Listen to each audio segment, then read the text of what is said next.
What's up, guys? Welcome back to a brand new video. Today, I'm going to be looking at the most valuable 11 in world football currently, right now. By most valuable, I mean their current transfer value, according to transfermarkt.com. I think it's one of the most sort of well, most used and sort of well respected sites that does transfer values. I've obviously previously done the highest paid 11 in world football right now a couple weeks ago, and I'm thinking about doing the most expensive 11 in world football. So how much, Kepa in goal, most expensive example, the highest transfer fee per position as well. But just for today, most valuable 11 in world football. Starting off with in goal, the cheapest player in the video, Gianluigi Donnarumma, 45 million. I can't believe that goalkeepers are so much cheaper, because I feel like a good goalkeeper can be pretty essential. How is Donnarumma 45 million? But then if you look at strikers who are worth 45 million, they're absolute rubbish, right? Like, goalkeepers should be quite expensive as well. There's no way a fullback should be like double the price of a goalkeeper. But Donnarumma, 45 million, no surprise at all. One of the best keepers in the world, is still very young as well.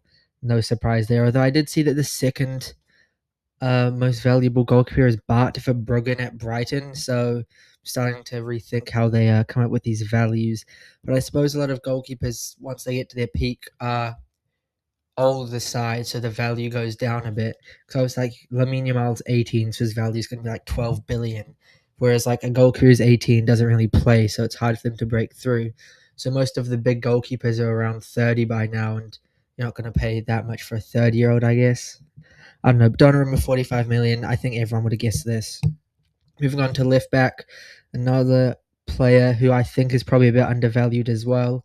Nuno Mendes, 75 million. Considering some of the people that go for this money these days, I don't know about that. Although I do think Nuno Mendes may be a bit overhyped, because I have seen him get torn apart in the Club World Cup by Cole Palmer. But he is obviously very good. Pocketed Lamine Yamal, as we all know, or as all like Portugal and Ronaldo fans, Real Madrid fans like to claim. But yeah, Nuno Mendes, no surprise there. Champions League winning fullback, still on the younger side as well. And fullbacks are kind of a weak position as a whole in world football right now. First centre back, William Saliba, 90 million. I mean, he is a very top centre back, although I wouldn't even say he's the best centre back in his own team, although he obviously is younger than Gabriel, which will help with his value. 90 million, however, is quite a lot. Don't know if I'd be willing to pay that for Saliba, but yeah, he's still the highest centre back. And then the other centre back, I'm going with a 4-3-3. So the other centre back, Pau Kubasi, 18 years old, or is he 19 by now at Barcelona? 80 million. I think anyone would be willing to pay that, to be honest. For a player like him, Barcelona just free money glitch, and somehow they're still broke. I guess they don't really sell their players, but Barcelona, they just get all these amazing players from their academy, and they'll all end up being worth so much.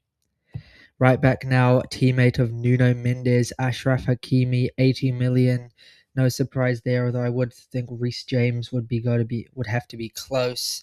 But yeah, Hakimi, Champions League winning, right back at PSG last year, probably one of the best in the world in his position. Still on the younger side, even though it feels like he's been around forever. But yeah, 80 million, not really surprised there. First midfielder worth 150 million is Pedri. This guy is probably the best midfielder in the world. No surprise there. I remember his breakout season in 2021. And then obviously had a couple of years with injury. Now seems to be back to his best. And whenever he's not playing for Barca, they just don't look the same team at all. He's going to be pretty key for them if they want to go deep in this Champions League, which I think they definitely can if they play like they did against Newcastle and they have Pedri and Yamal fit as well. Second midfielder from his El Clasico rivals, Federico Valverde. This value must have shot up a couple weeks ago when he did score that hat-trick against Real Madrid. Although he did get sent off against Atletico Madrid, but he also did score. So still, 120 million. I'm not sure if I would have guessed him. I thought maybe Declan Rice would have been close, if not higher. But Valverde, for the versatility as well, can play him sort of right mid, right back, anywhere really. And yeah, he just can do crazy stuff like score a hat trick in the Champions League against Man City. Now, next up, the attacking midfielder, Jude Bellingham. There is no way this guy's worth 140 million. I'm sorry. I'm not on the Jude Bellingham hype train as much as some other people. I believe the second most valuable is Musiala, who would say is definitely up there with Bellingham, although I think there are probably better players than Jude Bellingham right now in the attacking mid position. I do think Real Madrid tax comes into it. If you play for Real Madrid, your value is just going to be boosted a lot. Same with if you play for any of the big teams, but I wouldn't be paying this much for Bellingham anytime soon. Moving on to his teammate on the left wing, who I also think is probably not worth this much, but still a very good player. Vinicius Jr., 150 million. Although he did have a good display against Atletico, scored a great goal the other day. I'm not sure if I'd be willing to pay 150 million for him. I feel like he's just a bit too inconsistent, a bit hot and cold, and not enough output for what I'd want for 150 million. I feel like you could buy 350 million wingers that are not too far off him for that amount of money. Moving on to striker. Now, there was a tie for striker, I believe, but I've gone with the one that sort of popped up first. I guess they might round it a bit. I haven't gone with it's Erling Haaland, the most valuable one. Mbappe was also around the 200 million mark as well, but Haaland instead, I believe, was slightly higher by a couple million. And yeah, no surprise here. Bags goals for fun. Still younger than Mbappe as well, and has done it across Germany, Austria, England, Norway, everywhere really. I mean, obviously some of those leagues aren't as strong. Mbappe obviously having a great season at Real Madrid, and I probably would be willing to pay more for Mbappe. But if you do get Haaland, it's just kind of guaranteed goals. Although he has been a bit of a drought recently, hasn't scored as many as he would like. So 200 million, would I pay that for Haaland? Probably not. I'd actually pay more for Mbappe, to be honest. I do think he's probably a more rounded player. But I do think that Harry Kane is probably the best striker in the world right now. But obviously he's in his 30s by now, early to mid 30s, and that decreases your price by quite a lot. Last but not least, a player who I'm not sure how he's valued this low, which sounds crazy considering he's valued 200 million, Lamine Yamal.